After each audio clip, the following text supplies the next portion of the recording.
As announced, we shall now introduce the concept of conditional expectation, which in some way can be understood as a computational device to simplify certain computations that we shall do many, many times in the future when we deal with stochastic processes. And let me start by considering a simple example, or a practical example if you like. And we consider the case of a fair die which is rolled, but the guy who rolls the die will communicate the result only in case when the result is 4 or bigger. So whenever the result is 1, 2, or 3, then the outcome is neglected or suppressed, and so only outcomes 4, 5, and 6 will be communicated. And if the die doesn't show 4, 5, or 6, then the experimenter rolls the die again and communicates it then towards the other people. And suppose that the other people don't even know that there is this mechanism.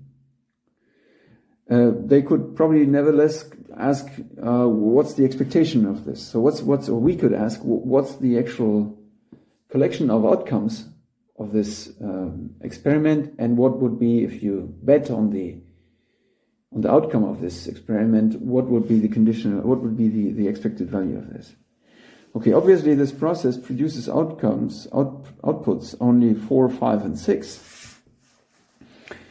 And all outcomes which result from this process are equally likely because the die was fair. So of the restricted outcomes, each have the same probability. So the total resulting probability of 1 for some outcome at all, after all, is divided into equal pieces, namely 1/3. And then the expected value of this outcome is 1/3 for the probability of each of them times the sum of all these values, which is then in total 5. So we see that this random variable, which we have constructed from, if you like, from the previous random variable, which would be just the straightforward result of the die, if we evaluate this random variable only on a certain subset of outcomes, or in other words, if we evaluate this random variable only in case when a certain event is appearing, namely the event here would be that we evaluate this random variable only on the event that the outcome is greater or equal to 4, then we have changed the statistical properties of this random variable, and what we have introduced in fact is what we call the conditional distribution of this random variable and the conditional expectation.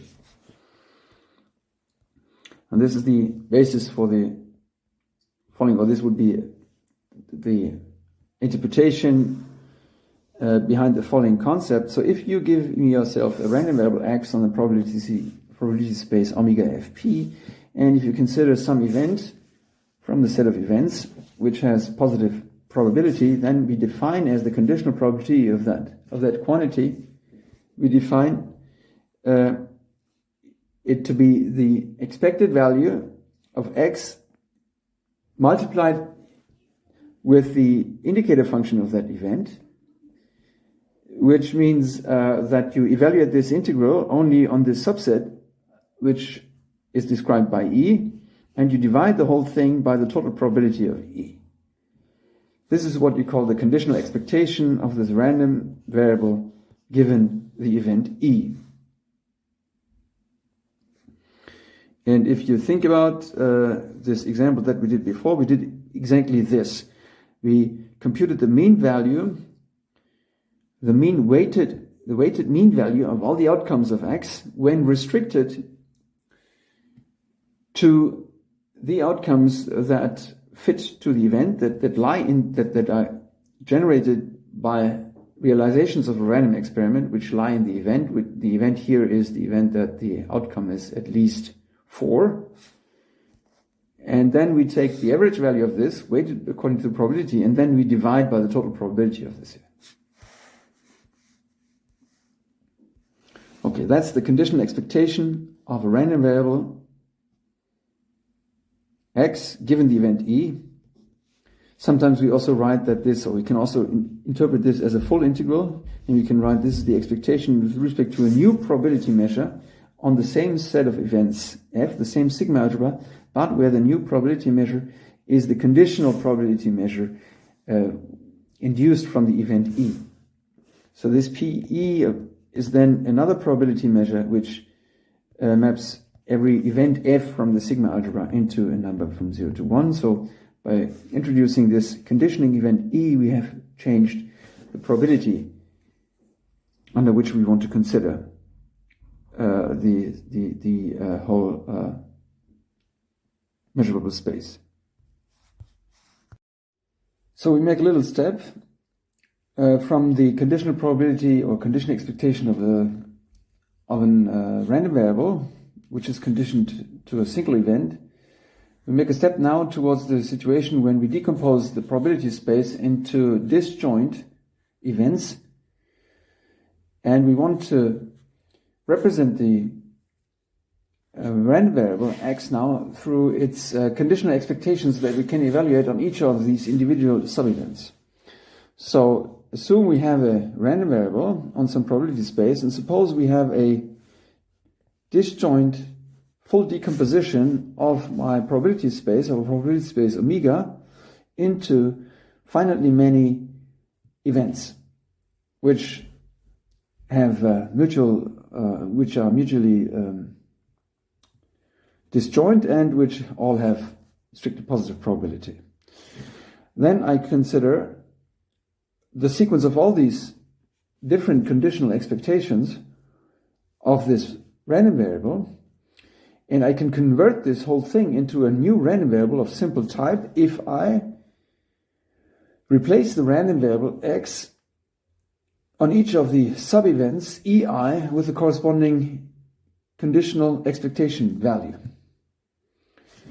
If I denote by curly e this finitely many events, then this is what I would denote as the expected value of x given this system of events E. This will then be this new random variable which is obtained in this fashion. Effectively, it's a simple random variable because it will be a random variable which assumes only finitely many values, and the pieces on which this random variable is constant are exactly those events. So in other words, I decompose here the space omega into finitely many patches, so to say, and my random variable, which was initially defined on the full probability space omega, will now be replaced by a piecewise constant function, which will be piecewise constant on each of those patches, and on each of those patches the value to which shall be evaluated there, the value to which I assign the random variable on this piece will be exactly the conditional probability, the conditional expectation of this random variable on this patch. So this process can be understood as a coarsening of the resolution of x. So you could think of as a practical example where this process actually is appearing in the technical world, if you like. You can think of it as a higher image, a high resolution image, which is depicted or depictable on a high resolution display. So this on the left hand side here would be a grayscale picture, if you like, on a high resolution screen. And then we have the task to find an approximation or find a replacement of this high resolution image such that the new replacement can be represented and can be depicted by a low resolution screen. So if this thing here is the low resolution, and the thing on the left hand side is the low resolution screen, if you want to convert the image quality from high resolution to low resolution, one way to do that, and one way which minimizes a quadratic error, would be to replace on each of these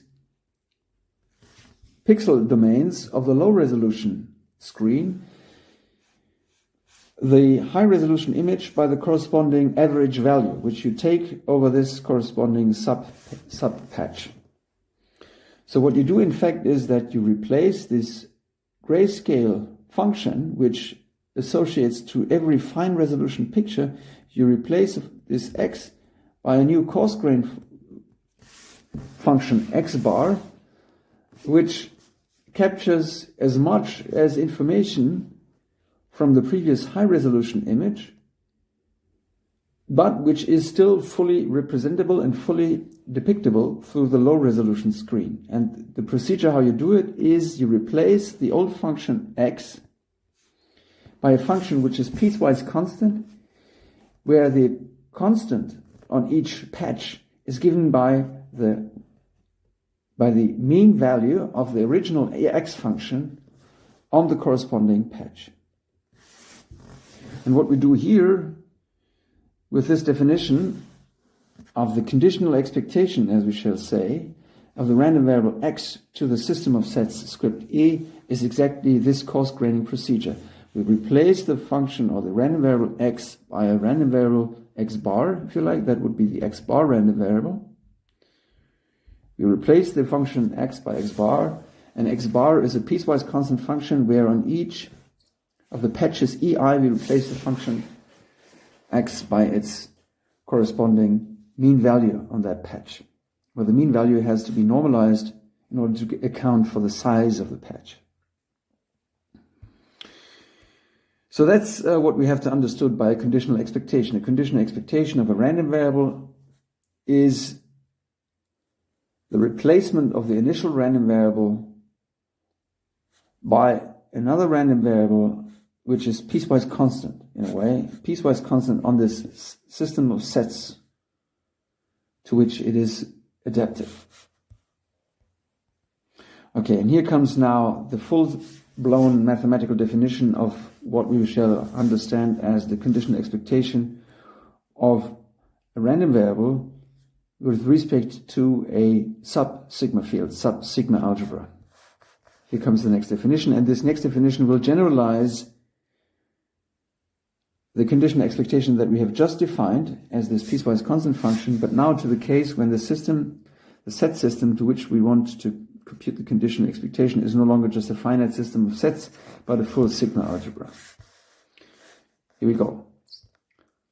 So let omega fp be a probability space, and let x be a random variable, and let g, curly g, another sigma algebra, which is contained in f, which means that the sigma algebra G is still a full-blown sigma algebra, but not every set from the finer sigma algebra F will be also a set in the sigma algebra G.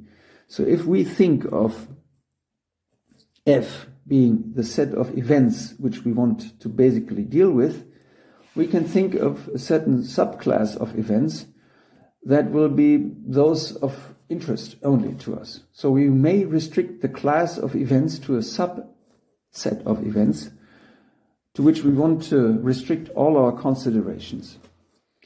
And we might want to apply this restriction procedure also to the random variable x. So in other words, we want to have some effective version of the initial random variable, which was defined on the full probability space, now to be a random variable z or z, which captures maximum information of the initial random variable x, but which now is the effective random variable on this subfield of events. And we call this z, which is to be defined now, we call it the full-blown conditional expectation of x. A given g, there is a misprint here, given g,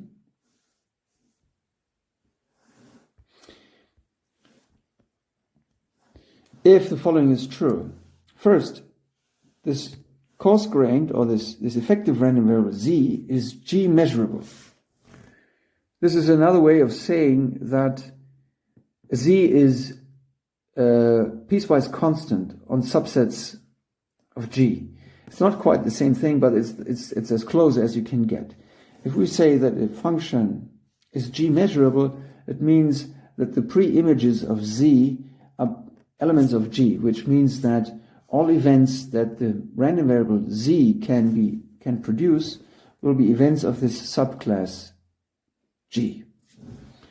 And second, for all sets which belong to this coarser to this rougher sigma algebra, we want that if we take the expectation of the initial random variable x on this subset G, then it is just as good as taking the expectation of the integral of the coarse-grained, of the effective random variable on the same subset. So this condition that we have here under 2 is basically saying that the function z is exactly this, results from x really through this local averaging procedure. So here it says, okay, here we don't, in this equation here, we don't divide by the probability of g. We could, by the way, but we don't. What is said here is basically that the conditional expectation of x given the set, given the event g, is the same as the conditional expectation of z given g, which is another way of saying that the effective random variable z is obtained from the random variable x by taking local averages. That's our replacement for saying that z. So this condition 2 is our replacement for saying that z is obtained from x by local averaging over all such possible sets G. So once more, we say that a random variable z is the conditional expectation of x given G if two conditions are satisfied. First of all, z is G measurable. And this means that the pre-images of measurable sets under the map Z are contained in the sigma algebra G, which is in another way to say that this effective random variable Z can be depicted in the low resolution image. Okay, let me write it like this. The condition 1 of measurability is basically saying that Z is depictable in the low resolution display, if you like, which is defined by the collection of sets G. And the condition 2 says, in a way, that Z is obtained from G, Z is obtained from X by local averaging. And if you look at these two conditions like that, then it summarizes this picture that we had here, that the passage from a high resolution display to a low resolution display is obtained by passing to the local averaging of the old image according to the rougher or coarser resolution. Okay. Again, so we call a random variable z conditional expectation of x given g if these two conditions are satisfied. This will be our concept of conditional expectation. And first theorem that I want to present is uniqueness and existence of the conditional expectation for integrable random variables. Okay, so we want to convince ourselves that for an integrable random variable, this conditional expectation of this random variable, given a sigma field, sub-sigma field G, exists and is unique.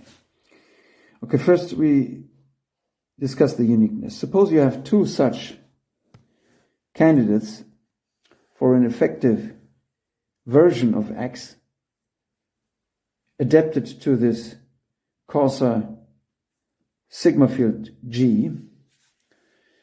So we have two guys, Z1 and Z2, which satisfies these two conditions, and let us introduce an event G, which consists of all omegas where Z1 is greater, strictly greater than Z2. Since both functions Z1 and Z2 are depictable in this rougher sigma algebra G, then is this set where we actually see a sign difference between the two. So this set G is an element from the sigma algebra curly G. Hence, since the two variables are strictly ordered on this set G, then so must the integral over G of this difference have a sign. Namely, on the set G, Z1, by definition of G, Z1 is bigger than Z2, so we integrate a non-negative random variable here over a certain set G, so therefore the result is non-negative. Now we can write out this integral of a difference as the difference of two integrals, and then we recall that Z1 and Z2 both are effective versions of the x random variable, which means that they have the same local averages. When we take the averages over the sets from the sigma algebra curly G, which in other words says that each of these integrals is equal to the corresponding integral when Z1 or Z2 is replaced by x. And hence we see that we obtain the difference of twice the same integral. Hence the result is 0. As a result, we obtain an integral of a strictly positive random variable integrated over a certain domain equals 0. And that can only be true if the domain over which we integrate has probability 0. Hence we see that Z1 is bigger than Z2 with probability 0. Of course, the same argument is true if we replace the roles of Z1 and Z2, and therefore we see that the two are actually the same. So this shows that whenever we have a candidate for an effective version of the random variable x conditioned on the sub-sigma algebra G, then this one must be unique.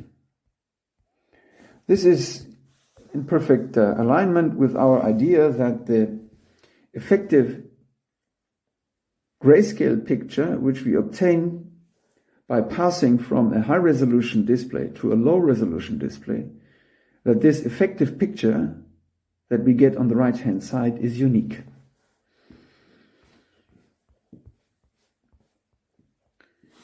Now we shall prove the existence. Here we will rely on an abstract argument.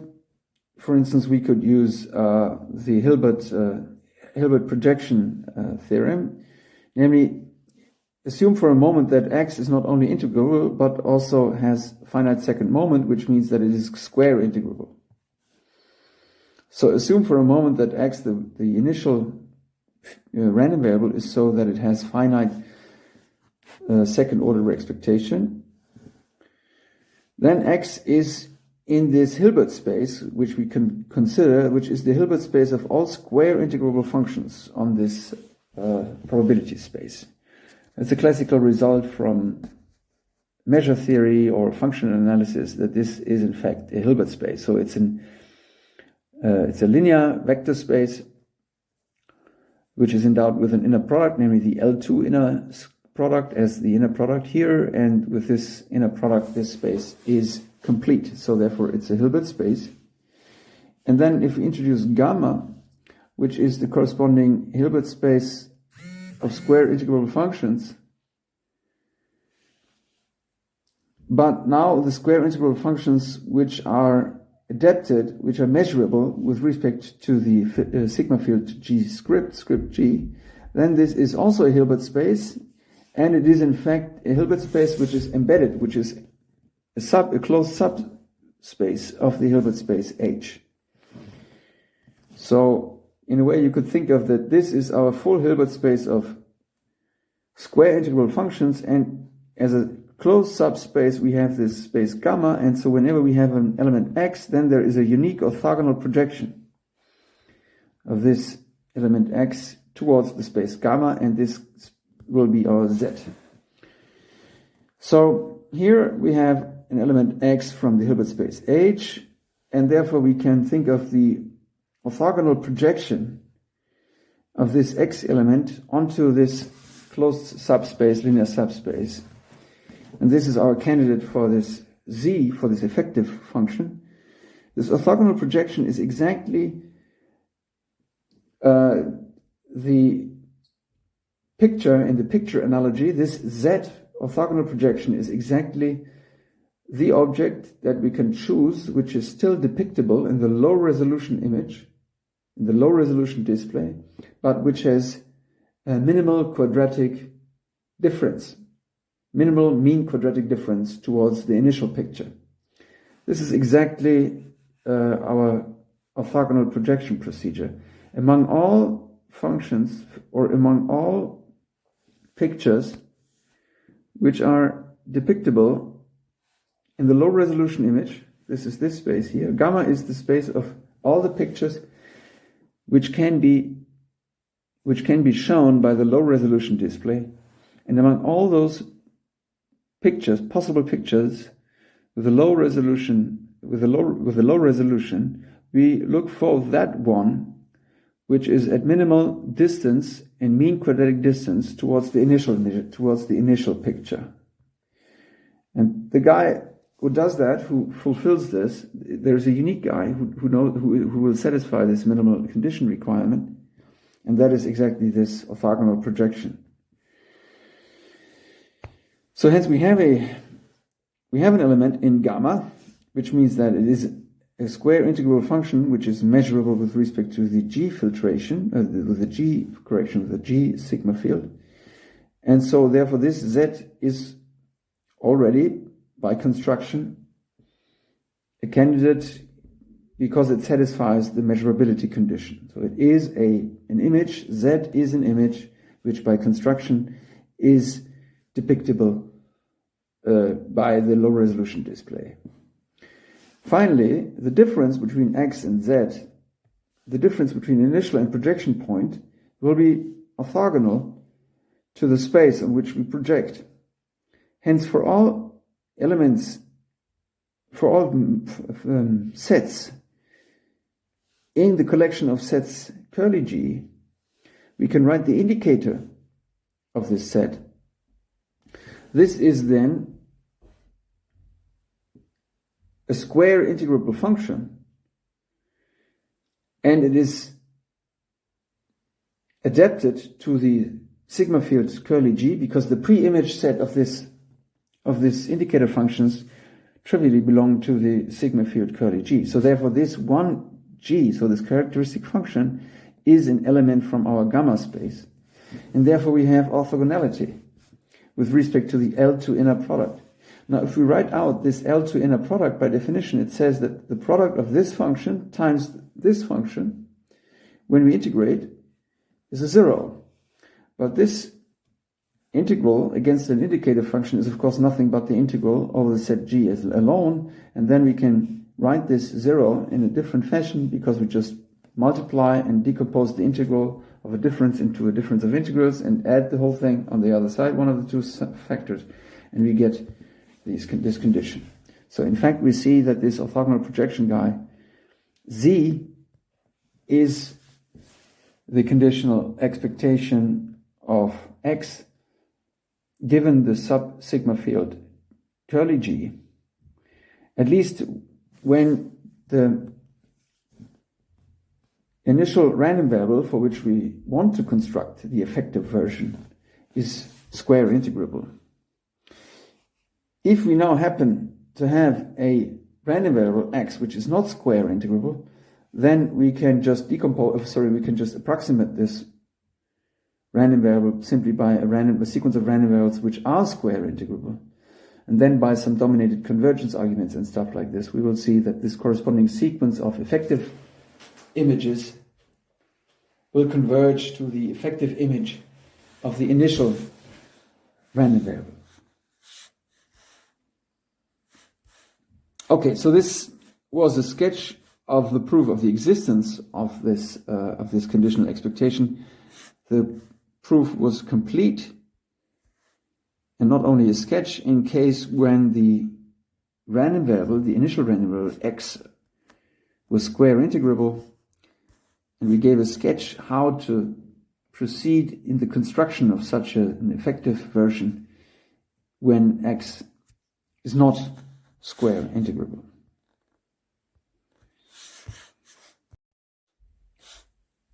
So let me say it again. If we have a random variable on a whatsoever probability space, and if we have a sub sigma field of events which for whatsoever reason we want to consider only, for instance, we could also want to kind of project our probability space to a probability space which is simpler in nature, which is simpler because it has less complexity. This could be achieved by passing to a sub-sigma field of events which are less scattered, less fractured, if you like. And in terms of images and displays, this would say, okay, I want to artificially pass in the description, or I want to artificially pass from a high resolution display to a low resolution display. And there might be reasons why I would want to do this.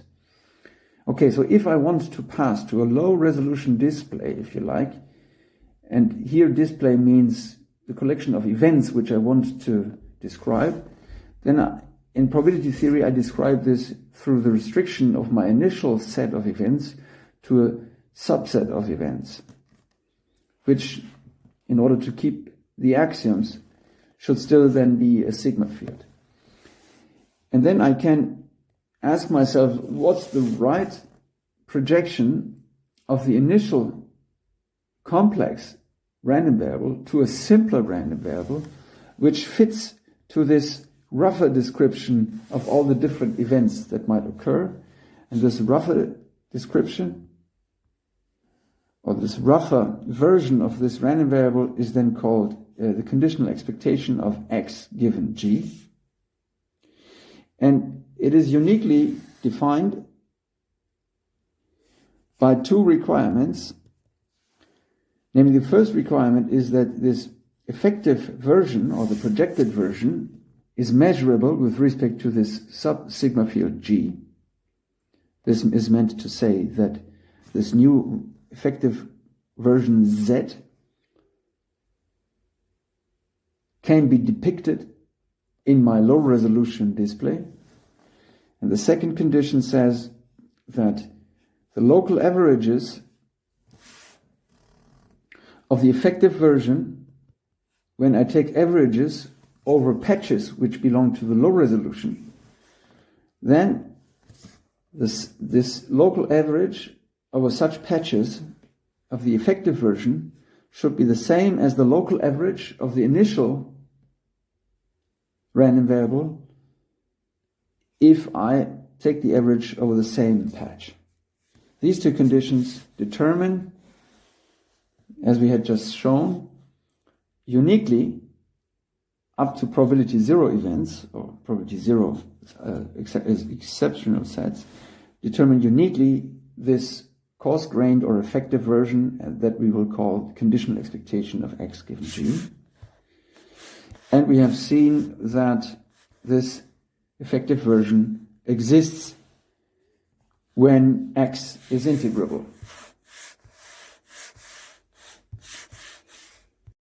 Since this effective version is basically obtained by a local averaging procedure, which is basically taking an integral over a subdomain, subpatches, it inherits essentially all properties that we know from the integration. First point, if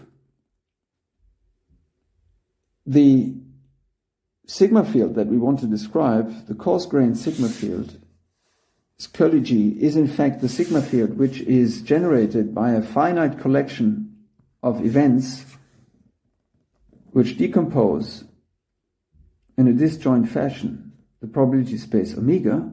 So if we are really in this discrete patch situation, this is the easiest case that you can consider for a sigma algebra, when the sigma algebra is just obtained by a finite collection of patches which are disjoint, mutually disjoint, and which generate which cover the whole set omega, then in this situation, this conditional expectation is exactly this simple random variable, which is then a countable collection of piecewise constant functions with mutually disjoint supports, and on each of these support sets, the corresponding function value is nothing but the conditional expectation of the initial random variable conditional on the event EI, when EI is one of those supporting subsets. So probably I should clarify here the language. When we talk about the conditional expectation of a random variable given an event, we actually talk about the number. This is the case here. So the conditional expectation of a random variable given an event is a number. The conditional expectation of a random variable given a class of events or a sigma algebra is a function which is in some way a linear combination of indicator functions where the coefficients correspond to to conditional expectations given the respective event. So once more, the conditional expectation of a random variable given a sigma algebra is a function or a random variable. The conditional expectation of a random variable given an event is a number. The relation between the two concepts is exhibited in this equality star, at least when the sigma field G is of very simple type. Okay, this property will be a little bit important later on, in where we will actually exploit that. Second, conditional expectation is a linear operation in the sense that the conditional expectations of linear combinations is the same as the linear combination of the corresponding conditional expectations. Conditional expectation is a monotone operation, namely if two random variables are so that one dominates the other, then so does the conditional expectation. This is also easy to understand because think of this analogy with the images. If we have one picture which is everywhere lighter in color than the other picture, then this will also be true for the corresponding projected pictures, for the corresponding effective pictures which are obtained on these subpatches, on the collection of these subpatches, to be correct. Now we also have the Jensen's inequality, which says that applying a convex function first and then taking conditional expectation, that's bigger than if you do the conditional expectation first and then apply piecewise Jensen's inequality. This is obvious if you believe that this representation through expectation values is correct, through conditional expectation values. And then we have two very important properties which are new in the sense that we do not see them directly on the level of expected values. Namely, if you want to compute the conditional expectation of a product of two random variables, where one of the two random variables is already measurable with respect to this sub-sigma field G, then it suffices to take the conditional expectation of the other term, the other factor, compute the effective version of that, and then multiply that pointwise with the first random variable. So again, in pictures, it's like this. So suppose you have a high resolution picture X, and you multiply the values of this high resolution picture with a picture Y pointwise, which is already adapted, which is already adapted to this rougher checkerboard resolution. Then to compute the local averages of the products, it is enough to compute the local average of the fine resolution part, which is here, and multiply it with the piecewise constant value which you have on that patch on which you currently sit and where y is constant.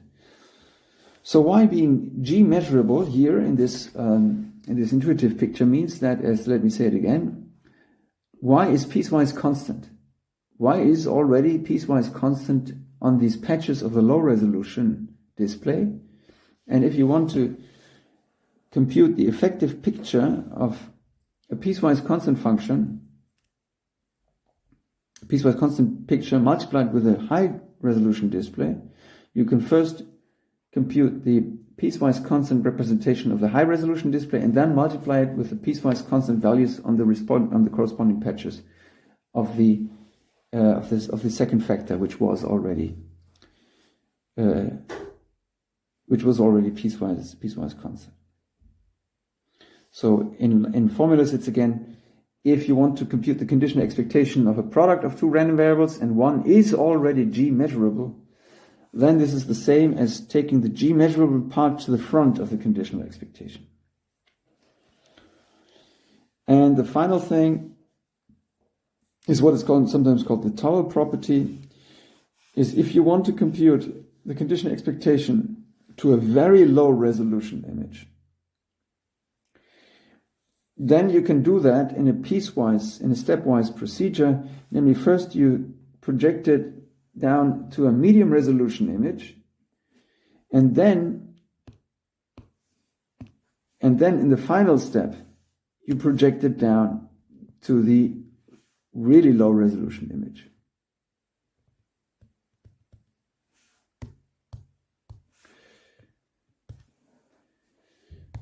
So here it says again, so if I want, suppose here, I'm in a situation here when I have three displays. I have a super high resolution display, I have a very, very low resolution display, and I have a medium resolution display. And now I have an image X which I want to project down to the lowest resolution display. Then I can do that in a stepwise procedure. I can first project down to the medium resolution, and then in a final step project down to the lowest resolution. This is just as good. I can do it in one step, or I can do it gradually in a stepwise procedure, provided the resolutions are ordered in the sense as it is said here, that really the H sigma field is really a sub-sigma field, which means that the patches that are associated to this resolution H, they are obtained as unions of patches from the G subfield. Okay, so these are the 5 important properties of conditional expectation that we shall use. I will not prove all of them. Let me just prove 4 to you. I think that's what I prepared here to prove. Okay, so I want to prove now to you that we have this the possibility to take out a factor out of the conditional expectation if that factor is already adapted. Okay, so let X be a high resolution image, let Z be, if you like, the conditional expectation or the projection, and then I want to claim that YZ is already the effective picture of the product. So first of all, I realize that this product of two G measurable functions is again G measurable, so it satisfies condition 1. And then I want to convince myself that this local average property holds true. Now, by some abstract approximation result that we have effectively already used when we started with the concept of the integral, we can think of y for a moment being simple. So assume for a moment that y is really a piecewise constant function. Then also, without loss of generality, by linearity, we can just assume for simplicity that y is just an indicator function of some set g from the set curly G, right? So a function which is measurable with respect to a certain sigma algebra is basically a linear combination of indicator functions, where the indicator functions are defined by elements of that sigma algebra. So they are indicator functions for sets which belong to this sigma algebra. So if we talk about a random variable y, which is G measurable, basically without loss of generality, we can assume that this random variable y is an indicator function, where the set G, for which it is the indicator function, is taken exactly from this sigma algebra G. Okay, so now we want to check that in such a case, this product is really the conditional expectation of x times y. Okay, so we take another set G prime from this sigma algebra G, and we want to verify now that the local average of this product among all these sets, or when I take the local average on a certain subset G prime, then I want to convince myself that this local average is the same as a local average when I take yx. Why is that? Well, we recall that we wanted to consider the case when y is just an indicator of a certain set G, so then this integral here is effectively just the integral of z over the intersection of G prime and G, because this y guy was just the indicator function of the set G. Now, the intersection of two sets which come from the same sigma algebra is again in this sigma algebra. And here the z guy is the conditional expectation of x. So now we can use the fact that z is already the effective version of x, which means that the local average of z on a set from G is the same as the local average of x on a set. On the same set G prime G with G intersected G, which is from curly G. And now this expectation of x on the given set, which is an intersection, I write again as the integral of G over G prime times the indicator function y, which was the indicator function for G x dp. So in fact, we see that for all possible sets from the sigma algebra curly G, we have that the local average of the random variable yz is the same as the local average of the random variable yx when integrated over the same set G prime. So therefore, this random variable yz satisfies the condition 2 of our conditional probability definition or conditional expectation definition, and moreover we also know that yz is G measurable, and so therefore it also satisfies 1, and this tells us already that this is what we were looking for. It tells us that in fact yz is the conditional expectation of yx given the sigma field curly G.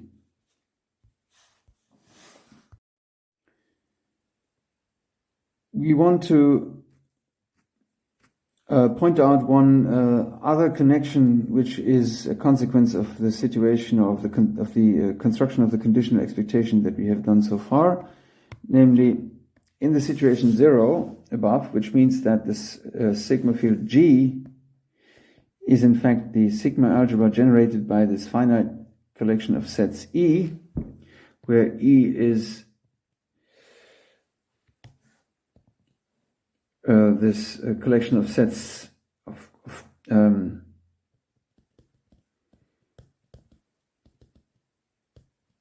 this countable collection of sets which cover in a disjoint fashion the set omega, then we can identify the conditional probability of an arbitrary event f from the sigma field. So f is an arbitrary element of the sigma field f. Then we can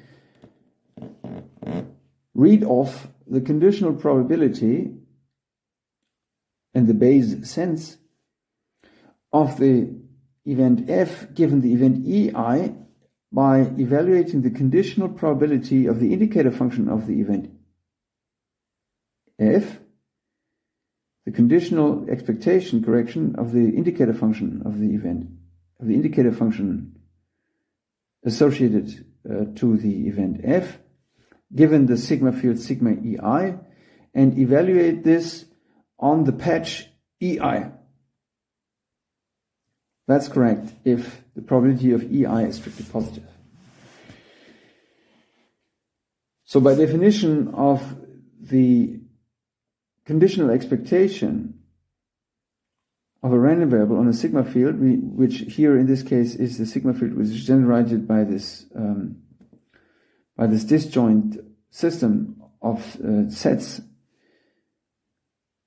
then the conditional expectation here of this function here is a piecewise constant function, where on each patch what we have to evaluate is this integral of the indicator function, which in this case is just the probability. So the property or the identity star here is an immediate consequence of the definition of the conditional probability or of the correction. Yes, on the one hand, on the definition of the conditional probability, and on the other hand, on the construction of the conditional expectation of a random variable on the right hand side. So in other words, conditional probabilities for events can be obtained from the conditional expectation of indicator functions if we evaluate the indicator function on the right domain, on the right patch.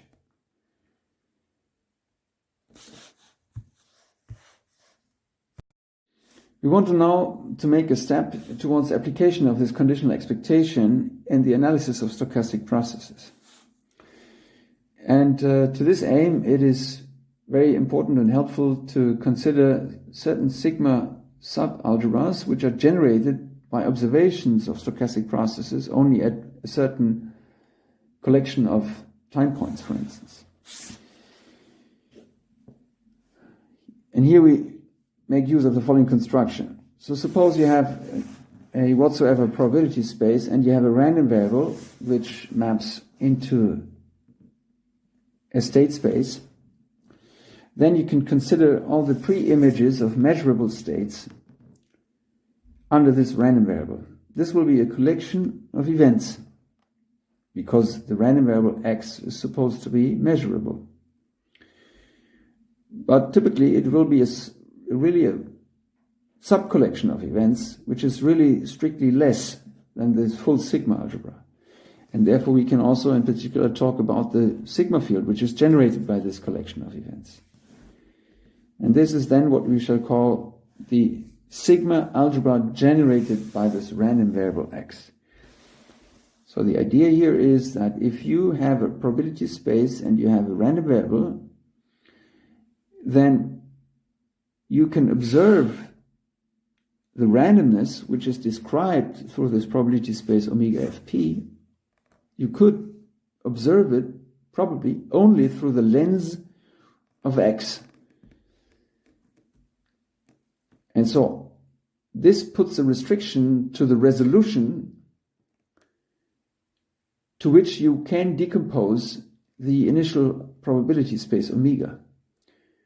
Right? So sometimes you have a random process, you have a random phenomenon or a random mechanism which is described through omega fp, and then through a certain output mechanism x, it produces a certain observable output, and you cannot observe the random mechanism on the omega level directly, but the only thing you can observe is the resulting output x, and then you can ask yourself, what is the collection of all events that I can at all describe through looking at the output only? And this collection of events that you can describe by looking at the output via x only, this is exactly the set of events which is described by the sigma algebra generated by x. Let me give an example. So suppose you have an experiment where you sample at random a number from 1 to 3 and you do that twice. So then your probability space would be the set of tuples which contain the numbers 1, 2, or 3. We equip this as usual with the full power set as sigma algebra, and we could consider the following random variable which associates to every tuple just the sum of its entries. Now, this random variable can assume values from 2 to 6. These are the possible outputs that this random variable generates, and we can consider the set of all possible pre-images. Well, since there are no more outputs than these 5 numbers possible, it is enough to consider only 5 pre-image sets, which are generated by the pre-images of exactly these 5 numbers. All other pre-image sets will only be unions of this. So the pre-image set of the number 1 is the tuple 1, 1, of the number 3 is the tuple 1, 2, or 2, 1, of the number 4 it has possibly 3 tuples which generate this output, and so forth. So we get, effectively, we get 5 subsets of the total omega space, which are of course disjoint. And if we write this omega space here in this schematic matrix type fashion, we get these 5 subsets which are depicted here. By the way, this was one homework, essentially, in the last exercise sheet. So you get 5 of course disjoint subsets of the whole probability space, which decompose the whole probability space, and the corresponding sigma algebra which is generated by this will be the sigma algebra which contains all sets which are unions of these sets. So in particular, there will be no event in this sigma algebra where the tuple 2, 1 and 1, 2 appear separately. So there is just no way, by distinguishing what happened, whether you drew a 1, 2 tuple or 2, 1 tuple, if you have only the random variable x at your disposal to analyze the actual random mechanism. So the observable x is not sharp enough, has not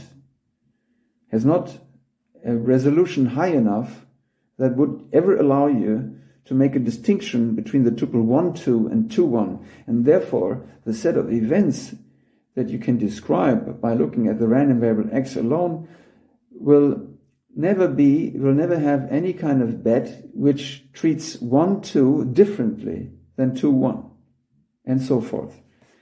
So you see that this sigma algebra, which is generated by this random variable x, is really a coarser sigma algebra than the full power set that we were working with initially. So here you see that sub-sigma fields appear quite naturally when you observe a random mechanism only through certain random variables. Then the effective sigma field, the effective resolution on which you work will be much less, which will be much rougher. And therefore it might be natural to project the whole probability space to that resolution anyway. This construction can now be slightly extended to the case when you have not only one random variable which generates your sigma algebra, but you could also consider the case when you have a whole family of random variables.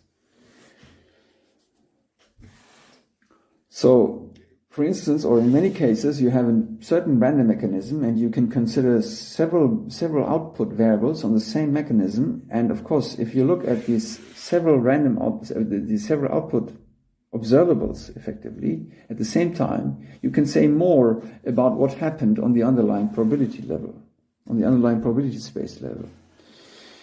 And so therefore we introduce now the concept of the sigma algebra generated by a family of random variables. This is the sigma algebra which is generated by all possible pre-images of all possible random variables which belong to this family. So whenever you have one of those random variables, xi, and whenever you have one set on the corresponding image for that random variable, you can talk about the pre-image. This is a certain subset of omega. And moreover, it will be an element in the sigma field F, because xi is supposed to be measurable. And so you can talk about all these sets. This is a subcollection of measurable sets, and you can talk about the minimal sigma algebra, which is generated by this. And that's then what we shall call the sigma algebra generated by this collection of random variables xi. Of course, the more random variables you have for evaluation of the random mechanism, the finer the resolution will be, the bigger the corresponding sigma algebra will be.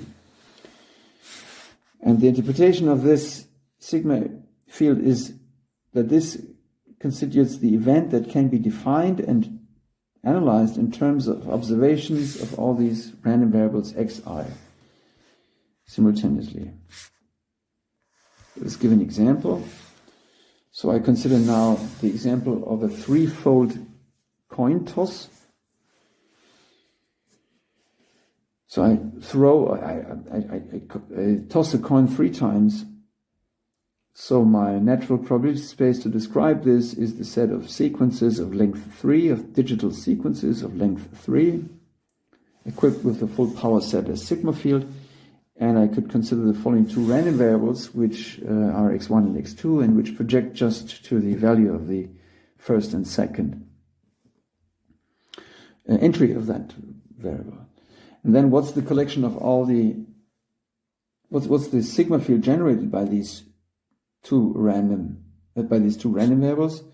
Well, that's the collection of all events which are any event in the first, which are any event in the first 2 coordinates multiplied by the full two digits 0 and 1 as a set of cardinality 2 in the third component. So in other words, this sigma field is the collection of all events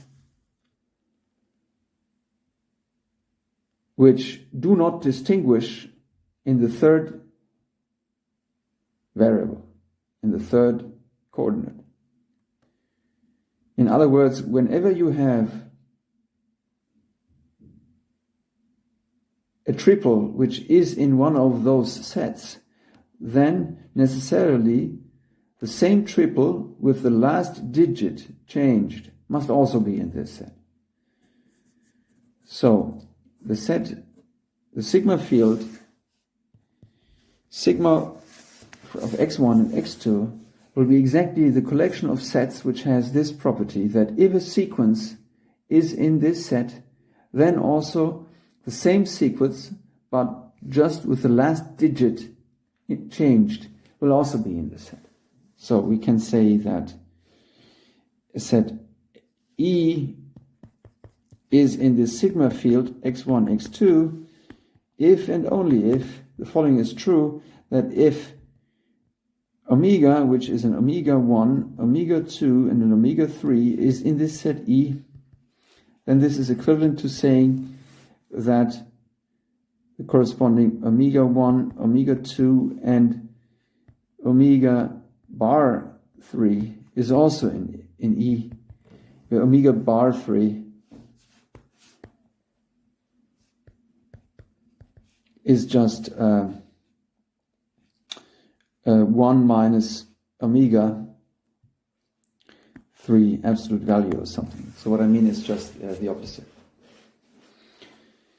So this is a characterization of this sub-sigma field, which is induced from these 2 random variables, and it's just this sequence of, it's just a collection of all events which do not distinguish between, which do not distinguish anything that is determined in terms of the last digit. After all these preparations, we can finally come back to our actual topic of this part of our lecture, namely Markov chains. And we can now give a much cleaner, but probably more abstract, but cleaner definition of a Markov process, of a Markov chain, which goes as follows. And it's much shorter to say now. A stochastic process, which is indexed by the integers as time axis and which has a countable state space, is a Markov chain if for all choices of time points k and L, where k is less than L, and for all observables which map state space into the extended real numbers, the conditional expectation of f evaluated on x at the future time point L, given the sigma field generated by all observations from x0 to xk, if this conditional expectation is just the same as the same conditional expectation of the same quantity, but now conditioned only on the sigma field which is generated by the last of these these random variables xk for the latest time point.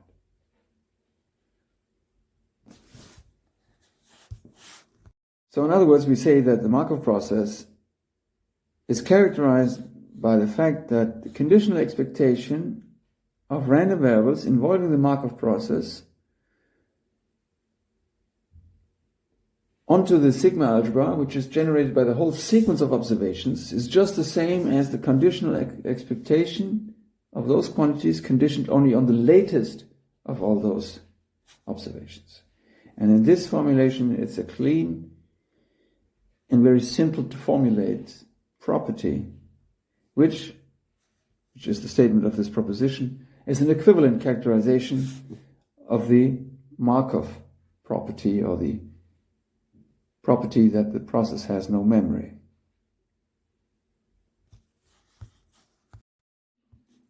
Since this is an important and also kind of nice result, I would like to prove it to you in both directions. It's an equivalent statement, so it needs to be proved in two directions. And we start with the proof in the direction that the property of the conditional expectations, as it is claimed here, will actually yield the elementary Markov property that we had at the beginning of this session.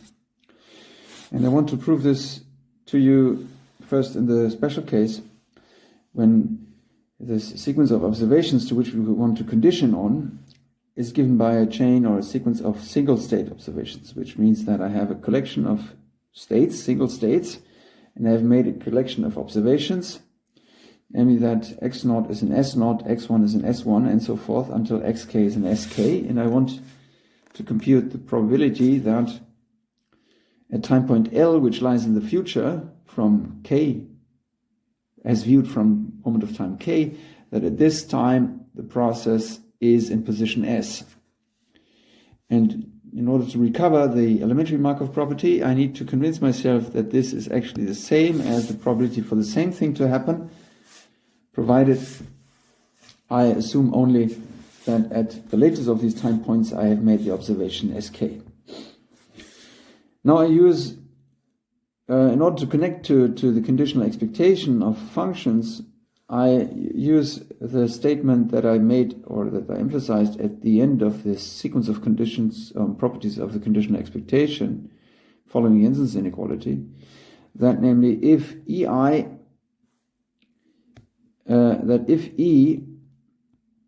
is a collection of events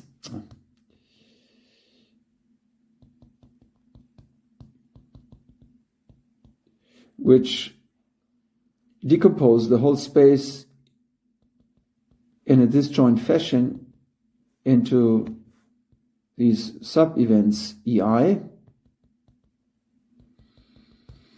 then the conditional probability of f given EI can be evaluated by computing the conditional probability, for correction, the conditional expectation of the indicator function of f given the sigma field that is generated by this EI, and this then evaluated at the on the domain, or on the sub piece of omega, which is EI. I'm using this property now for the case when the EIs are defined in terms of the different values that the random variables x0 to xk can assume. So this whole thing, if you like, is no longer an EI, but I call this guy ES0, S1, and so forth, SK. So this is, the index is no longer an I here, countable index, but the index here is just the collection of all these different possibilities of a set, of the states in the random variable. So that's, if you like, my ES0 I. And so therefore, this thing here, which I have, is in fact nothing but the conditional probability of such an event, if I call this event F, given the event E and so forth. And this E and so forth is defined in terms of these sequence of conditions. So therefore, I can obtain this conditional probability by looking at the conditional expectation of the corresponding indicator function for this event F, given the sigma algebra, which is generated by all these events EI. But this is exactly the sigma algebra, which is generated by this countable collection of events EI. And so therefore, if I want to evaluate this conditional probability, I just need to compute this conditional expectation and evaluate it at the right location of my state space, namely on the patch which belongs to this event. And now, once I have translated this conditional probability into conditional expectation, I can in fact insert this property star, which says that this conditional expectation can also be computed by taking this conditional expectation, but just now evaluated on the sigma algebra, which is generated by this smaller amount of random variables, namely by only one random variable, which corresponds to the latest time point of observation. So in the passage from here to there, I just use this property which I had formulated in the proposition above. And now I recall to myself that this function which I have here is in particular piecewise constant on the patches which belong to the pre-images of the random variable xk.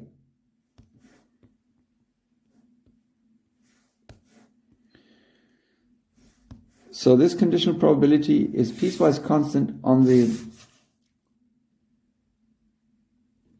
pre-images which are generated by the random variable xk itself.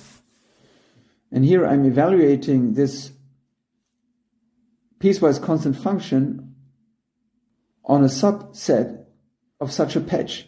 So the number which I observe here is just the number as on the entire patch, because this function here is by construction constant on the full patch, which is on the full event, which is determined through this condition here. And here again I have an expression to which I can apply the previous consideration about the decomposition of the whole probability space into a countable set of events, and the relation of this to the conditional probabilities, to convince myself that this is nothing but the conditional probability of this event F, but now conditioned on this event alone, which is just an E tilde SK. And hence I have convinced myself that this process in fact does have this Markov chain property, the elementary Markov property, at least when I'm dealing with simple events. Now by additivity with respect to this states S, this property immediately generalizes to the situation when the event of which I want to compute the conditional probability is slightly more complicated, namely when this event is not on the left-hand side of this conditioning bar, is not a single element event, but an event or a collection of states which is more than one, then this is just the sum of all these different conditional probabilities when T ranges of all possible points in this subset F. But for each of these individual conditional probabilities, I have this elementary Markov property I had just convinced myself of. So then I can simplify here using the previous consideration, and the sum of these simplified conditional probabilities, again by additivity, is nothing but the conditional probability of that initial event given the simpler condition. So this is the next step. In order to get the elementary Markov property, we made this step in order to generalize in the initial result to the case when we here on the left-hand side we have slightly more complicated conditions. And now for the general case, when we have here a whole sequence of events or sequence of observations which are really subsets of the state space, then I can decompose this into single observation conditions, single state observations conditions again, if at the expense of another conditional expectation, or yes, this is just an elementary algebraic manipulation that I multiply by 1 through these probabilities here. And then here on each of those individual probabilities on the left-hand side, these conditional probabilities on the left-hand side, I can apply my previous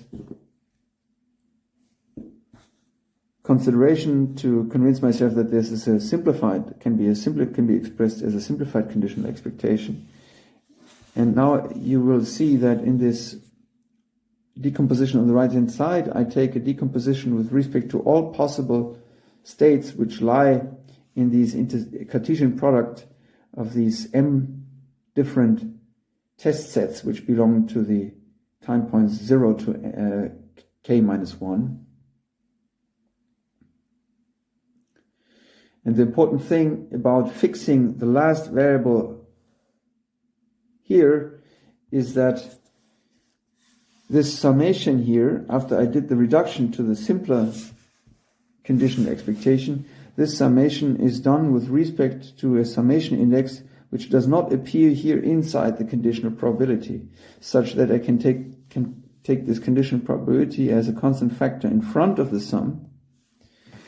And what remains is a sum of all these different probabilities divided by the probability of the union of these events, which is a 1, so that at the end I arrive exactly at the quantity which I wanted to arrive at, and that this conditional probability here, which looks kind of complicated, is in fact a simplified, much simplified conditional probability.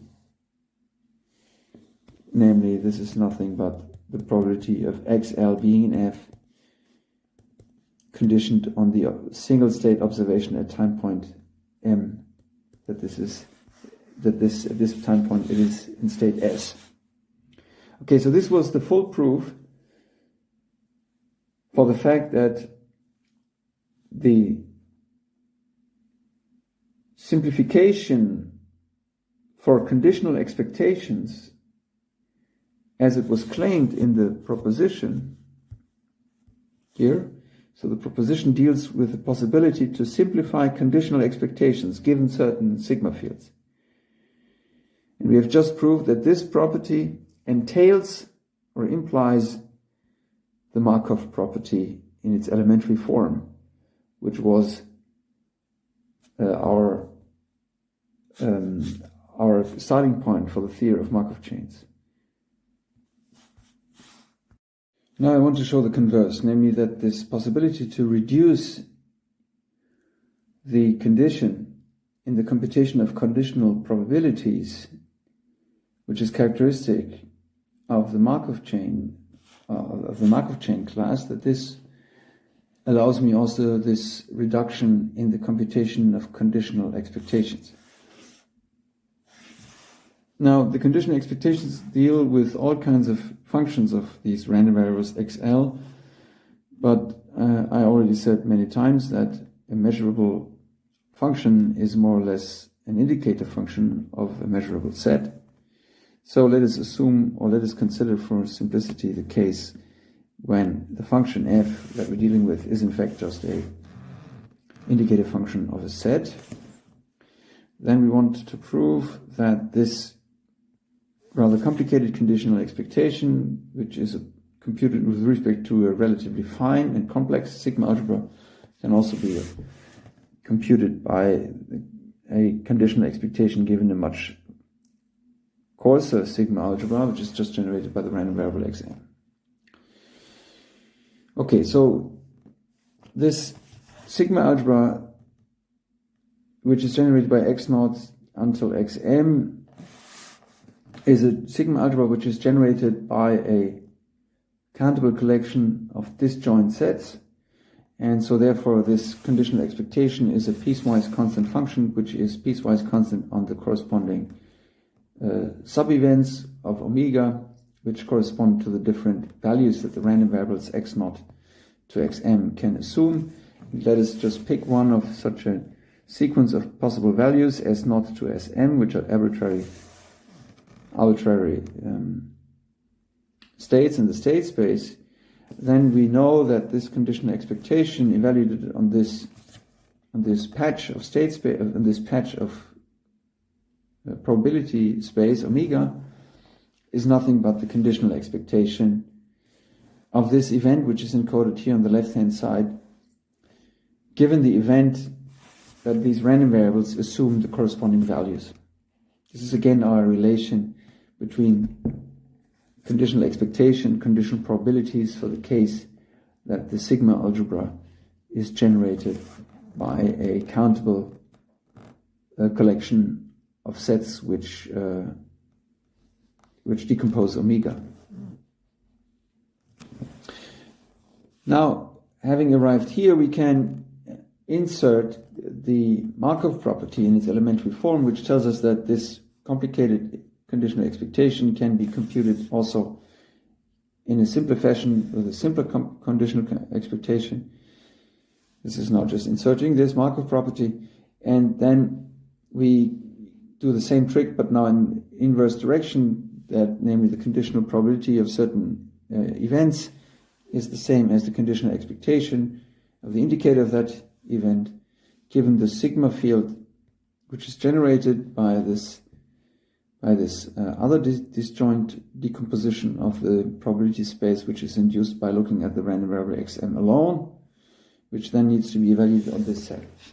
And so we see that these two numbers, which we wanted to combine, that these two numbers are the same on that part of, well, they are the same for all possible values s0, s1, and so forth.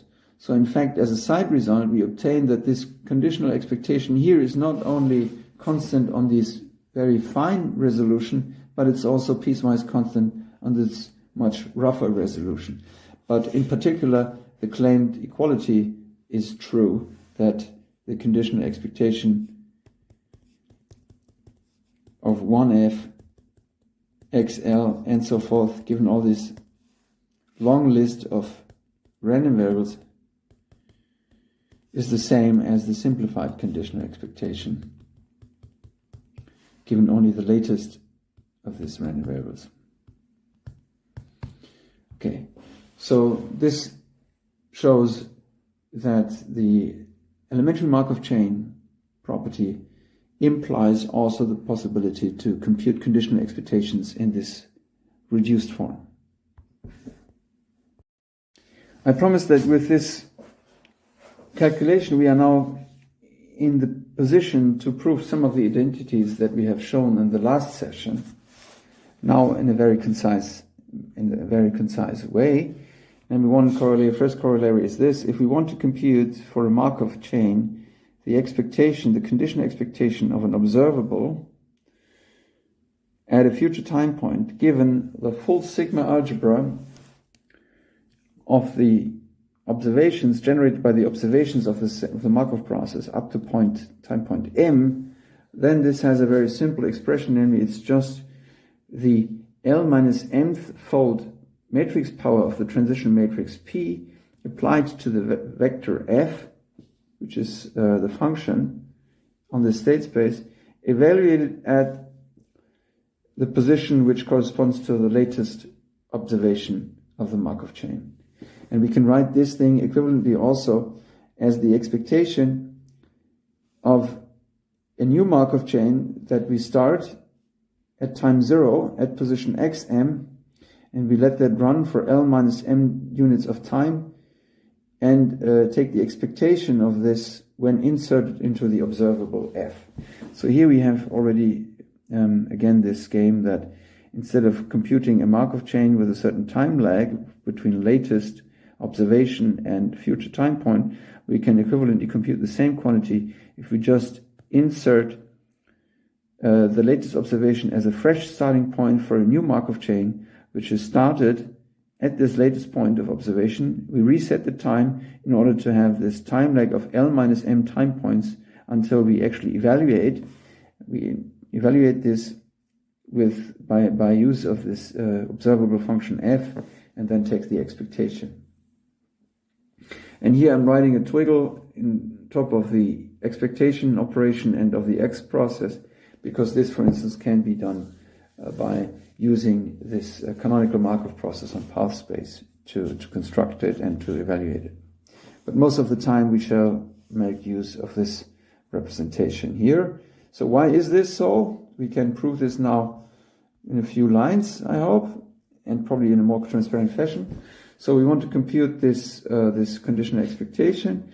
Then the Markov property in the new version tells us that this conditional expectation is the same as the conditional expectation under this reduced on this reduced sigma algebra, and I want to evaluate this conditional expectation now in a parameter, random parameter omega, which belongs to the event that xm is s for some arbitrary state s. Now, if I evaluate on this set, then this conditional expectation, given this sigma field, is by the same principle as before, just the conditional expectation, it's just this number here is the conditional expectation given the event that xm equals s.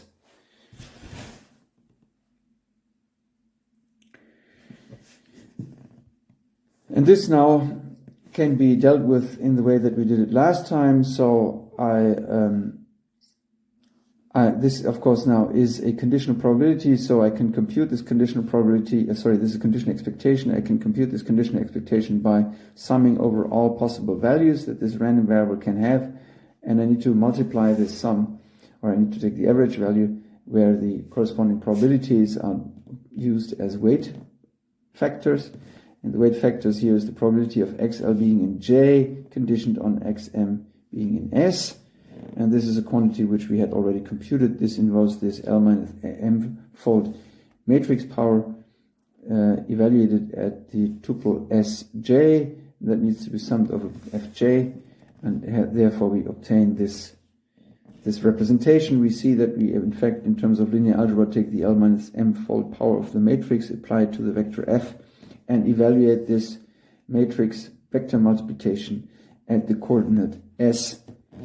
And since S is exactly where the process sits at position where we wanted to evaluate, we can represent this for this omega, this S also as xm of omega. And as I said, I can also write this as a new realization, as an expectation involving an independent or fresh realization of the Markov process, which then starts at the origin, which then starts at the position xm at initial time. And as a final result of this session, we show another linear algebra style identity, which involves a whole sequence of observations, which I could take at different time points, and I evaluate these different time point evaluations of the process x by means of different observable functions, f1 to f2 to fm, and so forth.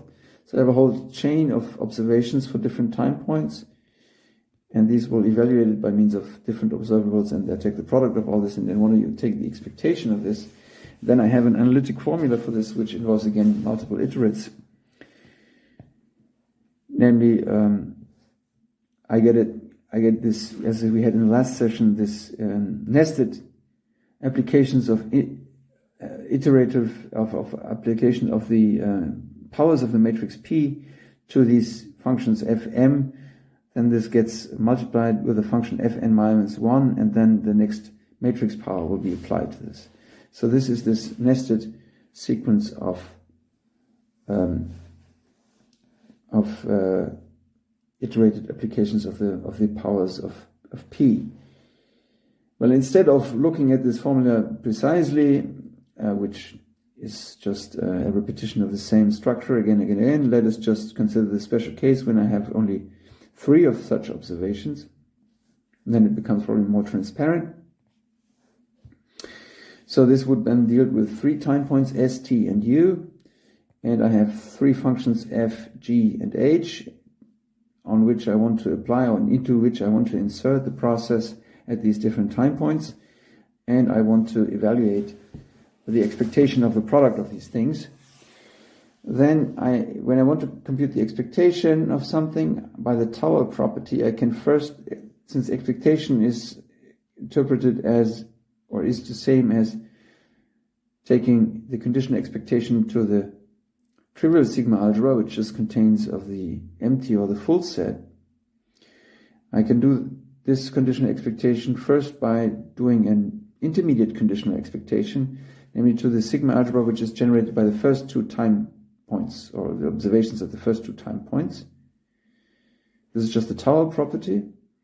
But then I see that these 2 random variables, they are measurable with respect to this sigma algebra by definition, because they are determined or defined in terms of events which are deductible, or can be phrased in terms of watching xs and xt. So that goes, these 2 guys go to the front, in front of the conditional expectation.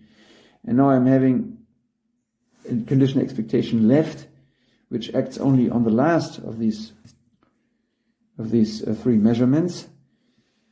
And then I use my Markov property in the version of the conditional expectation, which tells me that this conditional expectation is just as good if I just take the conditional expectation with respect to the sigma algebra generated by the latest of these observations, which is xt. And now here I'm in a situation when I have already obtained, when I can already use my formula. This conditional expectation of xt, the conditional expectation of h of xu given xt is just the u minus t fold power of p applied to h evaluated at xt. So this expression here is the value of this conditional expectation.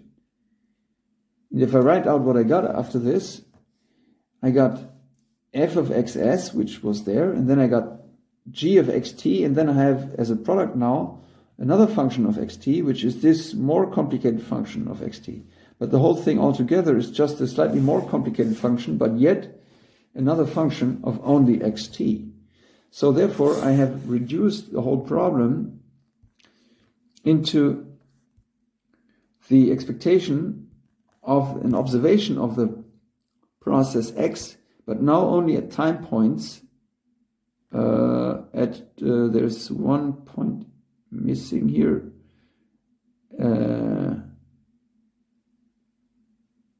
Right. That's even correct. At a time point, at 2 time points exactly, namely at time point s at a time point t.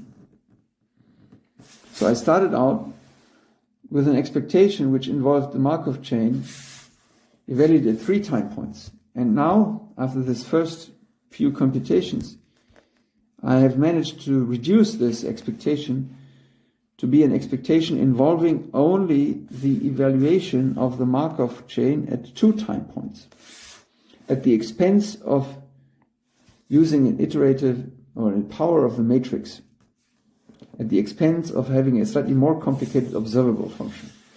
But now I can do the same trick again. I can take the conditional expectation of the whole interior here, conditional on the sigma algebra, which is generated by xs alone.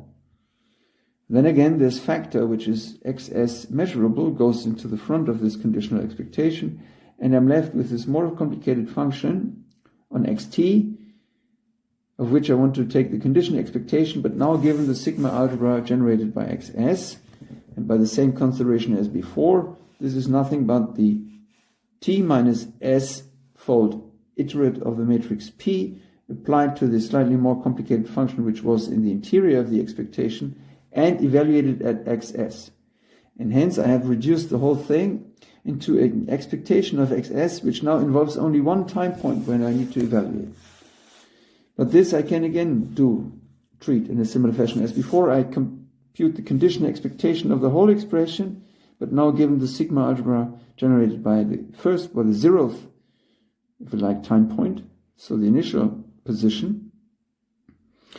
And then the same argument applies. This is a time step of order, let me say, where am I? This is a time step of order s. Here is a misprint in this formula. There is, here I need to write a ps, because that's the time step for the last observation from 0 to s. And so in the end, I'm ending up with this formula that this is lambda times, right, some correction. So I have now the expectation, but now this expectation only involves the evaluation of the Markov chain at time point 0. But this law of the Markov chain at time point 0 is known to me. That's just the lambda vector. So this is then therefore just the lambda inner product with the lambda vector of all this complicated function which I achieved. So you see that I have managed to write this complicated or not so complicated expectation which involves a simultaneous evaluation of a sequence of observations. I have written this complicated evaluation in terms of a linear algebra expression which involves nested applications of appropriate powers of the transition matrix and ultimately taking the inner product of this with the initial distribution lambda, which here is taken as a vector. So we see that this conditional expectation allows us to derive all these nice funny formulas with no or little pain, and it is much more tractable than doing all these conditional probability business and stuff again and again each time when you decompose events and so forth. So all this decomposition into sub-events and all this can be largely circumvented or can largely be just condensed in working with conditional expectations right away. It's really a shortcut notation to do all the extended computations that you would need to do else by this fine decomposition into all these subspaces. And I hope you will appreciate it once you got yourself a little bit familiar with this.